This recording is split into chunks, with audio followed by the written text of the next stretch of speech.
Hi guys, welcome back to Gryphon Studio. Okay, this week I have made, well, not just this week. I've been making it for a while, kind of on and off. I was meant to get it finished ages ago. I've got it finished recently. It's an animal den, and it's really quite cool. It's only a small piece, but it's really useful for things like early campaigns where maybe your party can encounter various dangerous animals, or not too dangerous animals if they are a low level party.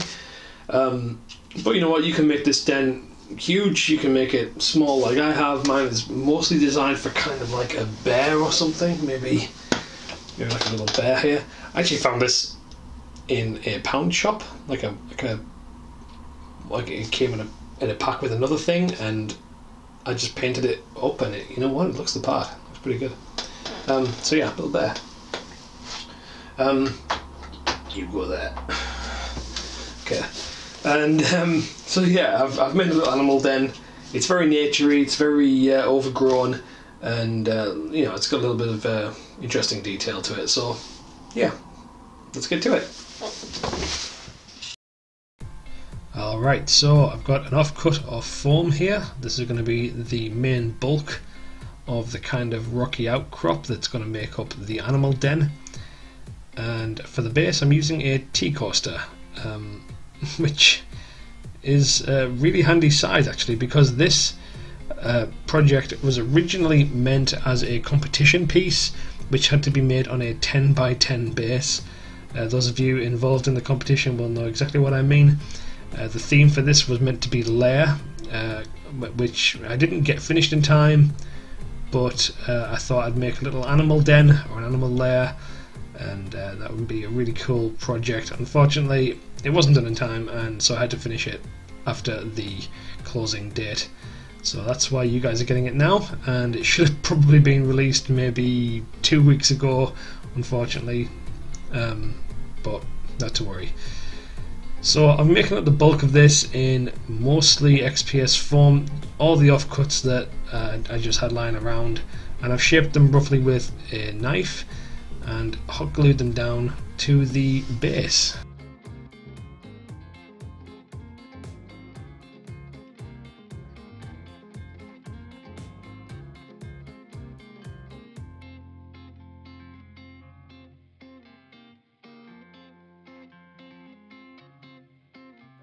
Now that we've got the bulk kind of made up, it's a little bit rough around the edges at the moment, so I'm taking some filler.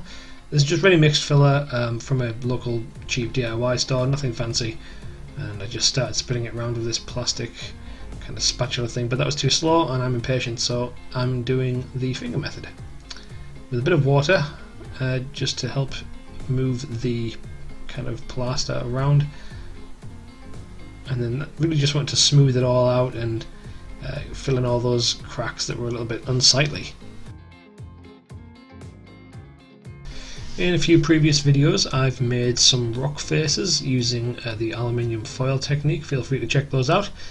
These are a few of the bits that were left over, and they were very thin, and I just wanted to kind of snap them up and break them against the form of the hill that I had made there, the little outcrop.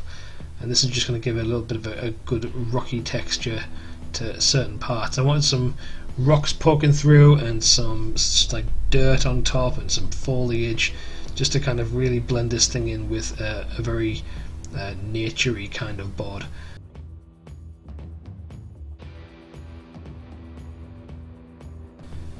Now with those stuck to the plaster, I wanted to then fill in the edges where you could see that it didn't quite form into the hill very well, so I'm just kind of filling in right around the edges, and then in between the little cracks where it has like snapped or broken around the form of the XPS foam.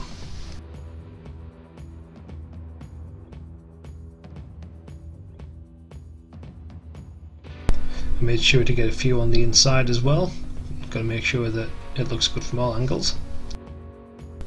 Now with such a small base to work with, I didn't have much of an overhang on this kind of cave-like animal den, but it wasn't too bad. It was still, you know, fairly decent. And here I'm just putting some PVA on so that I can texture it with sand.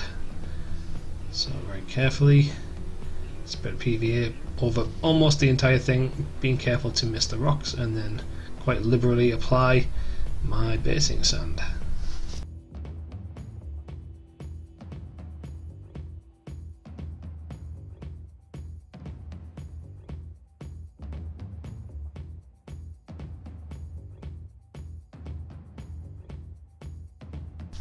Alright, so jumping forward a little bit here, I have painted the whole thing black, just a normal spray primer, and then I base coated the rocky kind of outcroppy bits with just some kind of medium grey. And here I'm applying some game colour earth, which is obviously a great dirt colour, and I'm just liberally applying it everywhere, but I'm watering it down quite a lot with a very wet brush here, just so that it goes a little bit further. And when that was dry, it darkened down quite a lot. And here I'm just going to put some wash, which is my usual kind of black-brown wash that I would use on all of my stonework. This gives a really kind of good, grimy, dirty colour for stone that I really enjoy in pretty much all aspects of wargames terrain. I don't like clean stonework. I think it looks just a little bit too cartoonish, maybe. And so after that wash was dry, you can see the details really being brought out in that stonework. I decided to add a few trees. These have a inner wire armature sort of thing.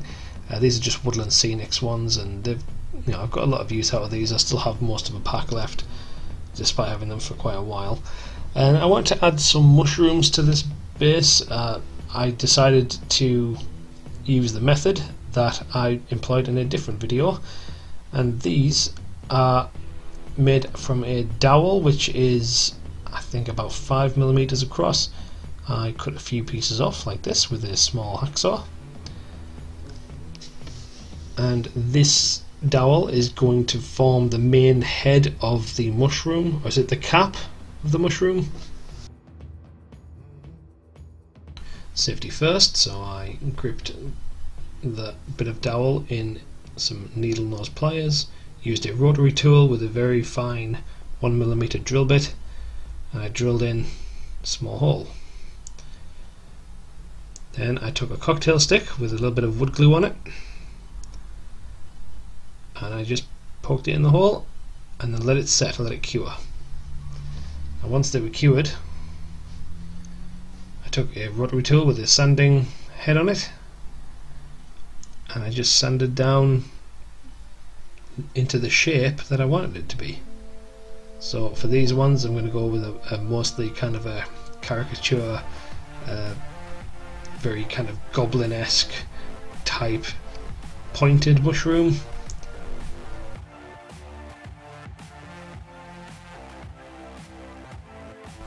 Honestly, this way of making mushrooms is far easier than you'd think. Once you get through one or two of these, they become really easy to make. So then I just kind of super glued them to the base where I needed them to be. I thought maybe 3 would look good. And I added some bones to the inside of this animal den as kind of like previous meals, I suppose, and there's a few little bits of skin on them, and I just thought I'd paint that up. And then I painted the mushrooms a nice vibrant red.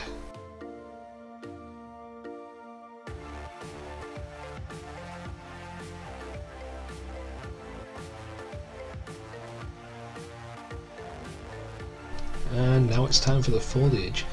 Just using a little bit of Woodland Scenics clump foliage here. I am yet to make my own clump foliage. I think that could be a project for the future, but for the moment Woodland Scenics is doing a fantastic job. So I'm using some no-nails glue, which is probably a bit of a faux pas, but it works really well, so I'm doing it.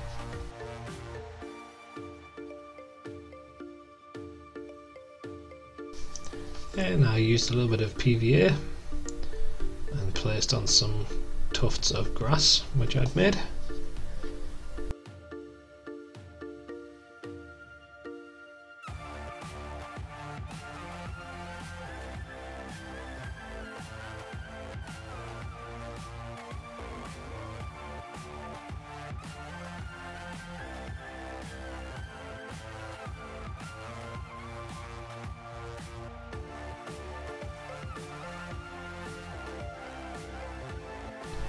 And to add to the outdoorsiness of it, I put a few little specks of PVA down and applied a few leaves here and there.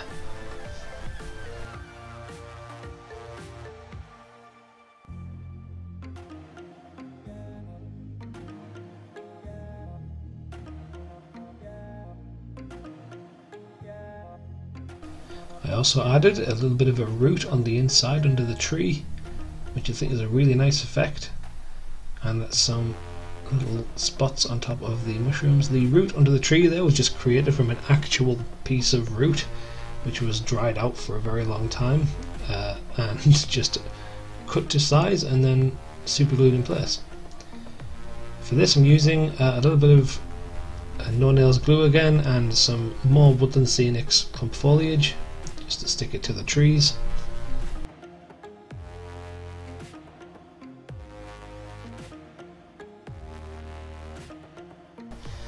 Now a little bit of scenic cement, also from Woodland Scenics, and I just thought I would spray this on. Unfortunately the power of the spray was knocking little pieces of clump foliage off and I was making quite a bit of a mess on the mat, so I actually switched methods here and took an irrigation syringe, which is just like, it doesn't have a needle on it, it's more of a little kind of water blast that comes from it, and it's like a plastic point. So I just kind of sprayed this. I don't have a water dropper or a pipette or anything, so this was my next best option, and I just sprayed all of that into the clump foliage to really cement it down and harden it up, make it a little bit more durable for wargames really.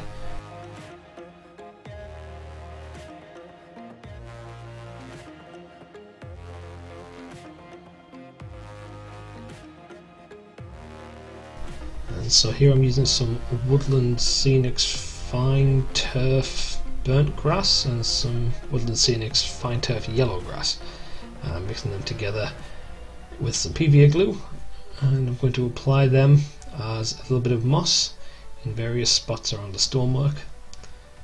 So just pick an area that looked a little bit bare, a little bit boring, and then I added some Citadel Colour contrast paint. This is Plaguebearer Flesh, and I just want to do a few streaks of grimy green on this stonework. I did a lot of it on the inside of this animal den, just to like on the underside of the roof area, just to give it a much more of a kind of a grimy, mossy feel. And that finished it off quite nicely.